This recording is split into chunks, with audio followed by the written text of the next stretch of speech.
बेटा अस्सलाम वालेकुम। बेटा हमने पिछली क्लास में पढ़ा था तो decrease in the value of momentum will decrease the value of kinetic energy. तो हमने पिछले लेक्चर में पढ़ा था, बट इस लेक्चर में हम पढ़ रहे हैं कि अगर हमारे पास काइनेटिक एनर्जी में डिक्रीजनेस आए तो हमें अगर कहा जाए कि डिक्रीजनेस इन मोमेंटम मालूम करिए तो हम कैसे मालूम करेंगे। तो उसके लिए सिंपल सा मेथड है कि बेटा पहले आपने देखना है कि काइनेटिक एनर्जी कितनी डिक्रीज हुई है। तो आपको सर डिक्रीज हुई है 36%। तो इसका मतलब क्या है 0.36। सिंपल वर्ड, ये आपने चीजें समझ लेनी है।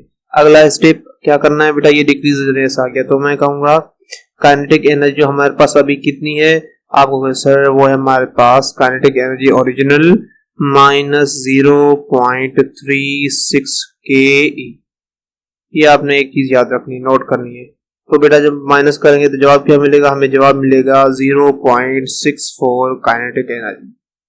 इतनी वैल्यू अभी हमारे पास है काइनेटिक एनर्जी की, ओरिजिनल से इतनी वैल्यू। तो बेटा ये हमारे पास काइनेटिक एनर्जी हमें मिल गई। अगला स्टेप हमने क्या करना है, अगला स्टेप हमने फॉलो करना है इस तरीके से कि जो मोमेंटम आएगा तो वो मोमेंटम किसके बराबर होगा, हमें पता है कि मोमेंटम जो है वो बराबर होगा √2m काइनेटिक एनर्जी। तो अगर यहाँ पे वैल्यू पुट करें तो क्या हो जाएगा सर, यहाँ पे अंडर रूट रहेगा, 2 का 2 रहेगा, m को m रहेगा, और काइनेटिक एनर्जी क्या हो गई 0.64। क्या हो गई 0.64 काइनेटिक एनर्जी ओल्ड वन।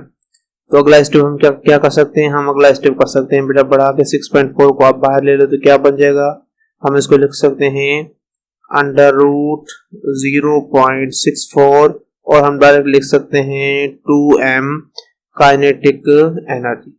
अब हमें पता है कि ये के बराबर किसके, ये हमारे पास √2m के ही हमारे पास, इसके ऊपर अंडर रूट है। हम अगर अंडर रूट को हम ओपन करना चाहें, थोड़ा फुली लिखें तो क्या बन जाएगा, ये बन जाएगा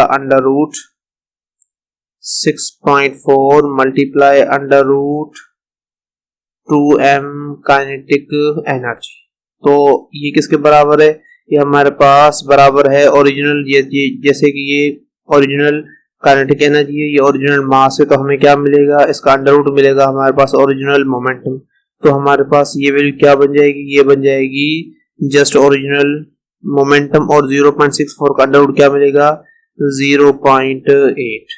तो हमारे पास जो अभी मोमेंटम है वो कितना है 0.8 है। देखा जाए तो ये 0.8 असल में क्या है बेटा, ये हमारे पास ओरिजिनल वैल्यू से इतना, ओरिजिनल वैल्यू जो थी उससे अब कितना है 0.88 है।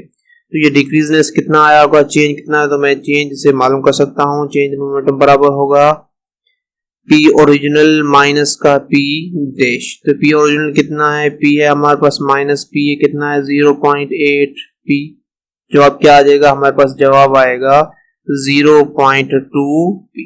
तो मैं कहूंगा चेंज इन मोमेंटम कितना आया है, तो इसको परसेंटेज में लिखूं, तो परसेंटेज में लिखूंगा तो जवाब क्या आ जाएगा, बस जवाब आएगा बेटा, जवाब आएगा हमारे पास डेल्टा P की वैल्यू बराबर होगी P 0.2 P divide by P में कट जाएगा, क्या मिलेगा 0.2, परसेंटेज में लिखेंगे 0 से मल्टीप्लाई करेंगे क्या बन जाएगा 20%। तो मैं कहूंगा चेंज इन मोमेंटम कितना आया 20% आया। For this method we can find the change in momentum when the kinetic energy decreases. ये सिंपल फार्मूला जिसके जरिए हम मालूम कर सकते हैं कि किसी ऑब्जेक्ट के अंदर मोमेंटम की वैल्यू जो चेंज होगी वो कितनी होगी, वो इस तरीके से हम मालूम कर सकते हैं। इसके अलावा बेटा हमारे पास शॉर्टकट भी है। वो शॉर्टकट मेथड क्या है वो आपको मैं बताता हूँ कि अगर यही चेंज इन मोमेंटम हमें मालूम करना तो हमें क्या करना पड़ेगा, हमें इक्वेशन थोड़ी सी याद रखनी पड़ेगी। 1 - n मल्टीप्लाई 100। ये हमने इस जब डिक्रीज आए काइनेटिक एनर्जी में तब हमने पढ़ना है। तो क्या हो जाएगा बेटा, अगर मैं वैल्यू पुट कर दूं तो वैल्यू पुट करने से हमारे पास वैल्यू बनेगी 1 - n की वैल्यू कितनी है 0.36, तो लिखूंगा 0.36 और मल्टीप्लाई 100 यहाँ पे लिखने को परसेंटेज में जवाब चाहिए तो डेल्टा पी बराबर किसके होगा 1 माइनस 1 में से 0.36 के क्या बचेगा 0.64 बचेगा और मल्टीप्लाई 100%। तो 0.64 का अंडर रूट क्या निकलेगा 0.64 का अंडर रूट निकलेगा माइनस का 0.8 मल्टीप्लाई 100%। डेल्टा पी बराबर हो जाएगा 1 में से 0.8 जगह क्या बचेगा 0.2 मल्टीप्लाई 100%। तो जवाब क्या मिलेगा हमें डेल्टा पी की वैल्यू मिलेगी 20%।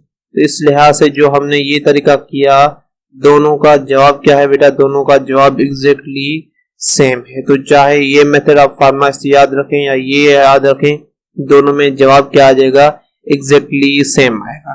This is the way you can find what the change in momentum.